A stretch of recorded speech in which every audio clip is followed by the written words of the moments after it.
Cool. So many familiar faces, and quite a few unfamiliar ones as well. I guess there's a nice mix here. Yeah, I'm Joost. Hi, good to meet you guys.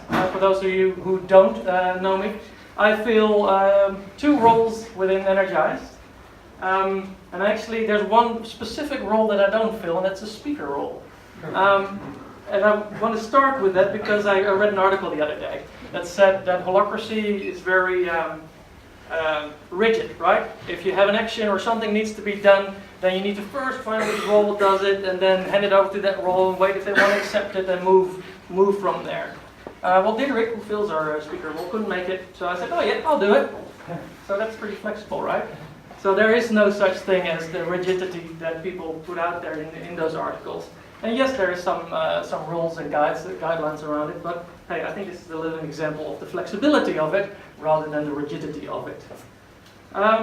What did I want to talk to you about today? I actually looked at the speaker role. So I took that as an example. Let's look at the speaker role in our governor's records, and it said, tell our story. And an engaging story, that's the purpose, I believe. But an engaging story to talk about. So I'm going to talk about Energized. So why would I talk about anything else if I can talk about myself, right? So let's do some navel gazing, but I'm going to use it in kind of a nice way. I'm going to look at the experiences that we went through over the last year and reflect that back onto Holacracy. So what did I see go differently within Energized over the last year, and what did Holacracy contribute to that? And there's a couple of things. Let's start with our clients. We engaged with about 13 clients over the last year, which is not a massive spike from the year before, but if you look at the size of those clients, they have significantly increased. And that's actually in line with what we are trying to achieve here. That's in line with our strategies.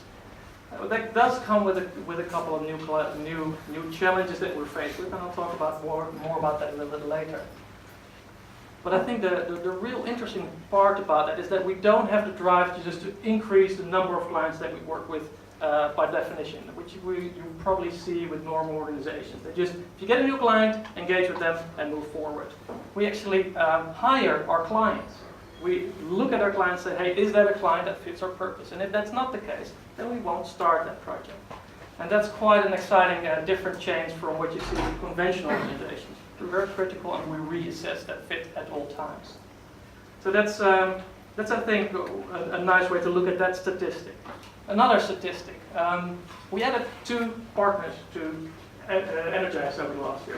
One was over there, say hi to Eric. Paula over there. Hi. Hi Paula. What that really triggered for me is just to look at what does it mean to hire somebody into an holacratic organization, because it's a very different thing. Like you normally have a function title and you hire somebody and you say, okay, those skills need to match. But now you come into a holacratic organization and all of a sudden the person decides to drop a role the next week and move into another role. And then all of a sudden they don't fit that initial thing that you hired them for anymore. That means you need to look very differently at the people that you hire. You need to actually find what the fit is to your organization as a whole rather than just a specific skill set. That really requires you to look at the tribe that you hire somebody into, the association of your organization. So it requires a whole different way of looking at who you're going to hire. And I'm not quite sure if Gabriella's around here that fills our partnership role. I think she's still downstairs working her ass off. But she's specifically accountable for assessing that fit and making sure that you get the right people in the right places. Another really interesting thing about that is compensation. Now we talk about it, everybody knows exactly what everybody's earning. And that's not to say that Holacracy dictates that. That's a choice, but we choose to do so because it allows us more transparency. It allows us to really figure out, hey, what are the motivations here and what are the considerations here. But hey, there's something hidden here. There might be some politics at play still in the roots of it. I don't experience that in Energize. We know exactly what our motivations are and what our considerations are. And that's really, really exciting for me. And I'm really, really happy with these 2 guys on board. We're still people. We still get sick. We still get stressed. We still get overworked. Also within Energize, we suffered from that over the last year. And that doesn't change. But what does change is how you respond and react to that. So what we did do is, it didn't mean on or off. It didn't mean, okay, I'm going to now be sick at home or I'm going to be working. No, it meant I'm going to give a couple of roles back. So that's what happened with a couple of people within Energized. I said, okay, I need some more space for myself. I need to actually heal a little bit, and here's a couple of roles back, Energized. You deal with it, and then I deal with myself. Now that's bloody powerful, right? Rather than just on or off. You say, no, here's some of the work I can deal with, the rest I am really willing to energize. Again, that breeds a lot of safety. It breeds a lot of safety in the organization to actually pick up what you can handle and let go of what you can't. And that has, then that does trigger tensions around maybe, what does that mean for the long run? All that stuff needs to be processed, and it can be processed because we've got the system for it. That's quite powerful. I really, really like it. And I'm actually going to look at some of the other points because I forgot. Yeah, here's the other one that I'm really, really passionate about. We are encoding ourselves. And there are probably a few people that know what that's about. But encoding yourself means that you, in the bylaws of your organization, you encode that Holacracy is your operating system. And what that in effect means is that you don't give your shareholders operational votes in the organization. They have their shares, they have all the whatever it is that they can get from it in the revenue share and the profit share, but they don't get the operational vote by the percentage they have. They just have a seat in the organization. They fill a role like anybody else. And there's people here that know a lot more about it than I do, by the way, so by all means engage them, and I'd like to point them out to you. But that's, for me, what real change is about. Like, I'm so bloody passionate about that side of things.